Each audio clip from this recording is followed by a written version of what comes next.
എല്ലാവർക്കും വിനീത നമസ്കാരം. ശ്രീമദ് ഭാഗവതം നവമസ്കന്ധം അധ്യായം 24 ശ്ലോകം 58, 59, 60, 61, 62, 63, 64, 65 8 ശ്ലോകങ്ങൾ ഇന്ന് നമുക്ക് നോക്കാം. ഈ 8 ശ്ലോകങ്ങളോട് കൂടിയിട്ട് ഈ 24ാമത്തെ അധ്യായം ഇവിടെ സമാപിക്കുന്നു. അങ്ങനെ നവമസ്കന്ധം അവസാനിക്കുന്നു. അത് കഴിഞ്ഞാലോ നമ്മള് ശ്രീകൃഷ്ണ ഭഗവാന്റെ ആ അവതാരം, ബാലലീലകള്, ഇതിലേക്കൊക്കെ പ്രവേശിക്കുകയാണ്.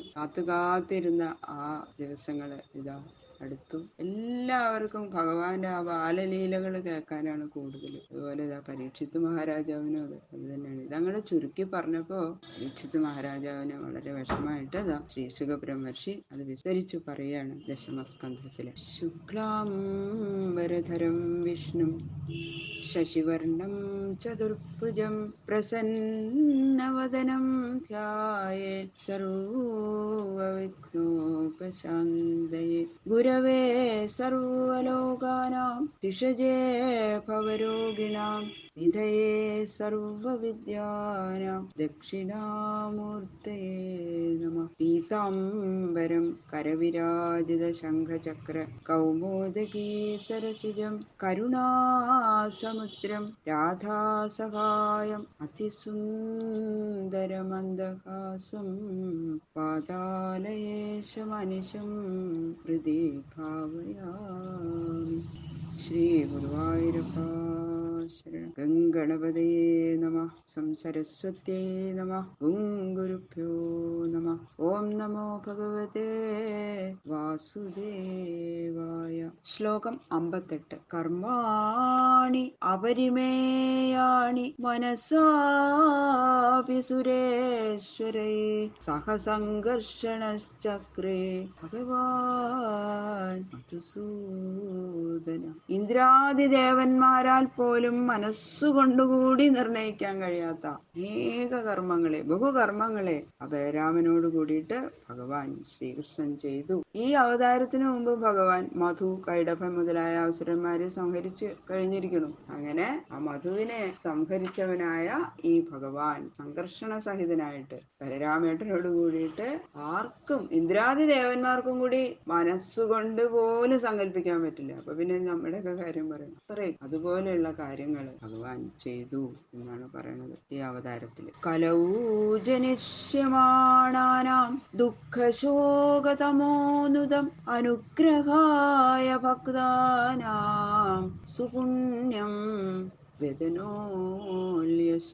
ദുഷ്ടനിഗ്രഹം മാത്രമല്ല ഈ അവതാരം കൊണ്ട് അവതാരത്തിന്റെ പ്രയോജനം, മുഖ്യമായ പ്രയോജനം വേറെ ഒന്നുകൂടി ഉണ്ട്. അതെന്താണെന്ന് വെച്ചാൽ കലിയുഗത്തില് ജനിക്കാനിരിക്കുന്ന തന്റെ ഭക്തന്മാരെ അനുഗ്രഹിക്കാനായിക്കൊണ്ട് കീർത്തന ശ്രവണ സ്മരണാദികളാൽ പുണ്യത്തെ അവർക്ക് വർദ്ധിപ്പിക്കാനും പുരുഷാർത്ഥങ്ങളെ പ്രതിബന്ധിക്കുന്ന ആധ്യാത്മികാദി ദുഃഖങ്ങളെയും അതിന് കാരണമായ അജ്ഞാനത്തെയും നശിപ്പിക്കാനും കൂടിയിട്ടാണ് അങ്ങനെയുള്ള ഈ പുണ്യകീർത്തിയെ എങ്ങും വ്യാപരിപ്പിച്ചുകൊണ്ട് അതിനു വേണ്ടിയിട്ട് കൂടിയിട്ടാണ് ഭഗവാന്റെ അവതാരം. കലിയുഗത്തില് ജനിക്കാനിരിക്കണമെന്ന തന്റെ ഭക്തന്മാരെ അനുഗ്രഹിക്കാൻ വേണ്ടിയിട്ട് പറയുന്നു. ഈ കലിയുഗത്തിൽ ജനിക്കാനിരിക്കുന്ന ഭക്തന്മാരുടെ ദുഃഖത്തെയും ശോകത്തെയും അജ്ഞാനത്തെയും ഒക്കെ നശിപ്പിക്കാനും അവരുടെ പുണ്യത്തെ വർദ്ധിപ്പിക്കാനുമായിട്ട് തന്റെ യശസ്സിനെ എങ്ങും വ്യാപിപ്പിച്ചു ഭഗവാൻ.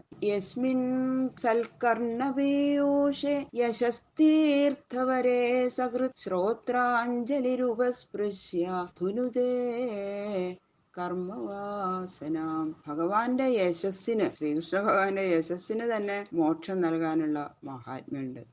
അത് സ്പഷ്ടാക്കാണ് ഈ ശ്ലോകത്തില്. സജ്ജനങ്ങളുടെ കർണങ്ങൾക്ക് അമൃത സമാനമായിരിക്കുന്ന യശസ്സാകുന്ന യാതൊരു തീർത്ഥത്തെ ശ്രോത്രമാകുന്ന പാനപാത്രത്താൽ എടുത്ത് ഒരു പ്രാവശ്യം ആചമനം ചെയ്യുന്ന പുരുഷന്റെ ആ മോക്ഷ പ്രതിബന്ധകരമായിരിക്കുന്ന കർമ്മവാസനയെ അപ്പോ തന്നെ നശിക്കും. ഭഗവാന്റെ കീർത്തനമാകുന്ന യശസ്, അതിന്റെ തീർത്ഥത്തെ ശ്രോത്രമാകുന്ന പാനപാത്രത്തിൽ എടുക്കുക എന്നൊക്കെ പറഞ്ഞാൽ എന്താ? അത് ഒരു പ്രാവശ്യം അങ്ങനെ കേട്ട് ആനന്ദിച്ചാൽ മതി. അപ്പൊ തന്നെ ആ മോക്ഷത്തിന് പ്രതിബന്ധമായിട്ടിരിക്കുന്ന എന്തൊക്കെ കർമ്മങ്ങൾ അതിനു മുമ്പ് ചെയ്തിട്ടുണ്ടോ അതെല്ലാം നശിക്കും. അതാണ് പറയുന്നത്. അമൃത സമാനമാണ് ഭഗവാന്റെ ആ കീർത്തി, യശസ്. അപ്പൊ അമൃത സമാനമായിരിക്കുന്ന ശ്രീകൃഷ്ണ യശസ്സിനെ ഒരിക്കൽ ശ്രവിക്കുന്ന സജ്ജനങ്ങളുടെ ബഹുജന്മ സഞ്ചിത കർമ്മവാസന പെട്ടെന്ന് നശിക്കും, അവര് മോക്ഷാർഹരായി ഭവിക്കുകയും ചെയ്യും. അപ്പൊ പിന്നെ ഒരു തവണ കേട്ടാൽ മതി. പിന്നെ അപ്പൊ നിരന്തരം ശ്രവണ കീർത്തനാദികളില് അങ്ങനെ ചെയ്തുകൊണ്ടിരിക്കുന്നവരുടെ മോക്ഷത്തിന്റെ അർഹതയെക്കുറിച്ച് പിന്നെ പ്രത്യേകിച്ച് പറയണോ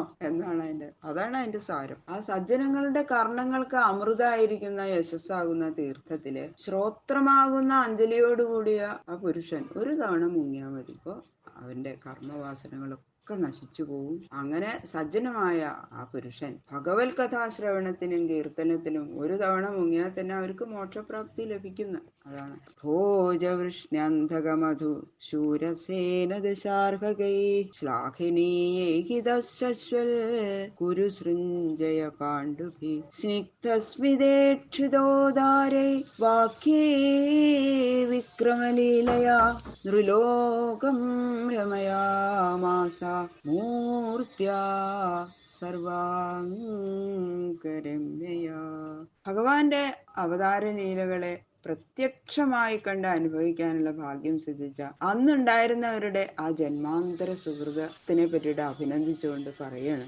ഭോജന്മാര്, വൃഷ്ണികള്, അന്ധകന്മാര്, മധുക്കള്, ശൂരസേനന്മാര്, ദശാഹന്മാര്, കുരുക്കള്, സൃഞ്ജയന്മാര്, പാണ്ഡുവംശജാതന്മാര്, ഇവരൊക്കെ ആയിരുന്നല്ലോ അന്ന് ഭഗവാന്റെ കൂടെ ഉണ്ടായിരുന്നവര്. അവരൊക്കെ എപ്പോഴും ഭഗവാനെ ഞങ്ങളെ ശ്ലാഘിച്ചു കൊണ്ടിരിക്കുകയായിരുന്നു. അങ്ങനെയുള്ള ആ യോഗ്യങ്ങളായ ഭഗവാന്റെ ലീലകളെ പ്രദർശിപ്പിച്ച ഭഗവാൻ ശ്രീകൃഷ്ണമൂർത്തി അവരിലുള്ള സ്നേഹത്തെ സൂചിപ്പിക്കുന്ന മന്ദഹാസത്തോടുകൂടിയ നോട്ടങ്ങളാൽ ആ ഭക്തജനങ്ങളുടെ സർവ അഭിഷ്ടങ്ങളെയും സാധിപ്പിക്കുന്ന മധുരവാക്യങ്ങളെ കൊണ്ടും ഗോവർദ്ധനോദ്ധാരണം, കാളിയമർദ്ദനം, കംസവധം മുതലായ പരാക്രമങ്ങളോടുകൂടിയ ചേഷ്ടിതങ്ങളെ കൊണ്ടും സർവാംഗ സൗന്ദര്യ പരിഭൂഷിത ശരീരം കൊണ്ടും മനുഷ്യലോകത്തെ ആനന്ദിപ്പിച്ചു ഉള്ള മനോഹരമായ ഒരു ശ്ലോകം. യസ്യാനനം മകരകുണ്ടലചാരുകർണ പ്രാജൽകപോലസുഭഗം സവിലാസഹാസം നിത്യോത്സവം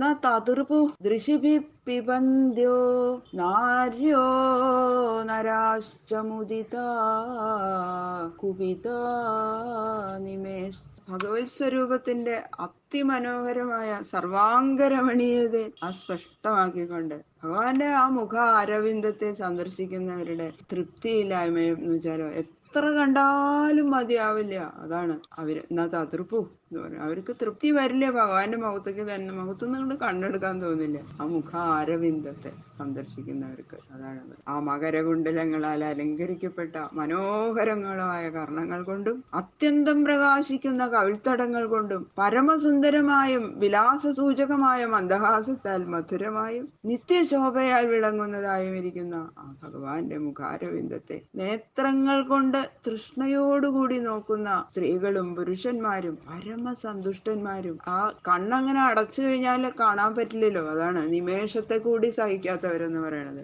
കണ്ണ് ഇമ പൂട്ടിക്കഴിഞ്ഞാൽ അത്ര നേരം കാണാൻ പറ്റില്ല അല്ലെ. അതാണ് ആ നിമേഷത്തെ കൂടി സഹിക്കാത്തവരായതുകൊണ്ട് നിമേഷ കാരണഭൂതനായ ആ നിമി രാജാവിന്റെ നേരെ കോപിക്കുന്നു. ഇത് ആരാ ഉണ്ടാക്കിയത്? മഹാരാജാവല്ലേ ഈ ഇങ്ങനെ നേത്രങ്ങൾ അടയ്ക്കുന്നത് ഉണ്ടാക്കിയിരിക്കുന്നത്. അതാണ് പറയണത്. അത്രയും സമയം പോലും ഭഗവാന്റെ മുഖത്ത് നിങ്ങൾ കണ്ണെടുക്കാൻ തോന്നില്ല. അങ്ങനെ അതൃപ്തന്മാരായി തന്നെ ഇരിക്കുന്നു ഭഗവാന്റെ മുഖത്തുനിന്ന്. കണ്ണടയ്ക്കുമ്പോൾ വല്ലാത്ത ദുഃഖം തോന്നുന്നു. അത്രയും മനോഹരമായ രൂപത്തെ അതിങ്ങനെ കുടിച്ചുകൊണ്ടിരിക്കുകയാണ്. അതാ പറയണത്. നേത്രൈ ശ്രോത്രയിച്ച പീത്വ എന്ന് പറഞ്ഞില്ലേ മേൽപ്പത്തൂര്, അത് തന്നെ. കർണങ്ങൾ കൊണ്ടും കണ്ണുകൾ കൊണ്ടും ഇങ്ങനെ കുടിക്കുക. അത് എങ്ങനെയാ അത് അനുഭവിച്ചാലേ അറിയുള്ളൂ അല്ലെ.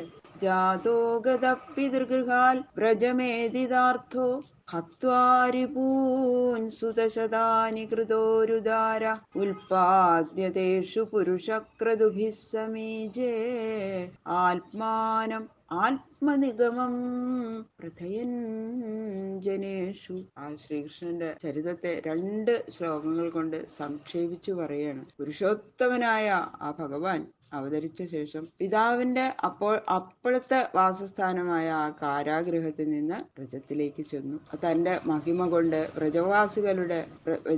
വ്രജവാസികളെ മുഴുവൻ അഭ്യർത്ഥിപ്പെടുത്തി. പിന്നെ പൂതന, തൃണാവർത്തൻ, ശകടാസുരൻ മുതലായ ശത്രുക്കളെയൊക്കെ സംഹരിച്ചു. അനേകം ഭാര്യമാരെ സ്വീകരിച്ചു. അവരില് അനന്ത സന്താനങ്ങളെയും ജനിപ്പിച്ചു. അനേക യാഗങ്ങൾ കൊണ്ട് സർവേശ്വരനായ തന്നെ തന്നെ പൂജിച്ചു. തനിക്ക് പൂജനായിട്ട് മറ്റാരുമില്ല. എന്നാലും മനുഷ്യനാട്യത്തെ അംഗീകരിച്ചിരിക്കുന്ന സർവേശ്വരൻ സനാതനമായ തന്റെ നിശ്ചയമായ വേദമാർഗത്തെ ജനങ്ങളെ കൊണ്ട് നടത്തിക്കാനായിട്ട് താൻ തന്നെ ഗൃഹസ്ഥാശ്രമികൾ അനുഷ്ഠിക്കേണ്ട യാഗാദി കർമ്മങ്ങള് അനുഷ്ഠാനദ്വാര ജനസമുദായത്തെ ധരിപ്പിച്ചു. അങ്ങനെ ചുരുക്കി പറയാണ് ശ്രീ ശുകബ്രഹ്മർഷി അവതാര ചരിത്രം മുഴുവനും. പൃഥ്വാസവൈ ഗുരുഭരം ക്ഷപയൻ കുരൂണാം അന്തസ്സമുത്ഥകലിനായുധി പൂപജം ദൃഷ്ട്യാ വിധൂയ വിജയേ ജയമുദ്വിഘോഷ്യ പ്രോച്യോത്ഥവായ ചപരം സമഗാൽ സ്വധാമ. ഒരു പാണ്ഡവന്മാർക്ക് തമ്മിലുണ്ടായ ആ ഉത്കലഹത്തെ കാരണമാക്കി തീർത്തിട്ട് ആ ഭഗവാൻ ശ്രീകൃഷ്ണമൂർത്തി തന്നെ ഭൂമിയുടെ അസുരാംശജാതന്മാരായ രാജാക്കന്മാരെ കൊണ്ടുണ്ടായ മഹത്തായ ഭാരത്തെ നശിപ്പിച്ചു. കുരുക്ഷേത്ര യുദ്ധം കാരണമാക്കിയിട്ട് അങ്ങനെയാണല്ലോ ഭഗവാൻ ചെയ്തത്. രാജസൈന്യങ്ങളെ നോട്ടം കൊണ്ട് തന്നെ നശിപ്പിച്ച ഭഗവാൻ യുദ്ധത്തിലുണ്ടായ ജയത്തെ അർജുനനാണ് യുദ്ധം ചെയ്ത് ജയിച്ചത് എന്നാണ് അർജുനനെ അങ്ങോട്ട് ആരോപിച്ചു. അതാണ് അർജുനാണ് യുദ്ധത്തിൽ ജയം സമ്പാദിച്ചതെന്ന് അങ്ങോട്ട് വിളംബരം ചെയ്തു. ഭഗവാൻ ഇല്ലെങ്കിൽ അർജുനന് ജയിക്കാൻ പറ്റുമോ അല്ലെ? പിന്നെ ഉദ്ധവർക്കായിട്ട് അധ്യാത്മതത്വത്തെ ഉപദേശിച്ച ശേഷം തന്റെ സച്ചിദാനന്ദ സ്വരൂപത്തോടു കൂടി തന്നെ ആ വൈകുണ്ഠ ലോകത്തെ പ്രാപിക്കുകയും ചെയ്തു എന്ന് പറഞ്ഞിട്ട് നിർത്തുകയാണ്, ഉപസംഹരിക്കുകയാണ് നവമ കന്ധം. ഇത് ശ്രീമൽ ഭാഗവതേ മഹാപുരാണേ പാരമഹംസ്യാം സംഹിതായാം നവമസ്കന്ധേ ശ്രീകൃഷ്ണ ജന്മ നിരൂപണം നാമ ചതുർവിംശോധ്യായ സമാപ്തോയം നവമസ്കന്ധ. സർവത്ര ഗോവിന്ദ നാമ സങ്കീർത്തനം. ഗോവിന്ദ ഗോവിന്ദ. ഈ 24-ാമത്തെ അധ്യായം ശ്രീകൃഷ്ണ ഭഗവാന്റെ പാദങ്ങളില് സമർപ്പിക്കണം. ഈ നവമസ്കന്ധം സമർപ്പിക്കണം. കായേന വാചാ മനസേന്ദ്രിയേർവാ ബുദ്ധ്യാത്മനാ വാ പ്രകൃതേ സ്വഭാവാൽ കരോമി യൽ സകലം പരസ്മൈ നാരായണായേതി സമർപ്പയാമി. സർവം ശ്രീകൃഷ്ണാർപ്പണമസ്തു.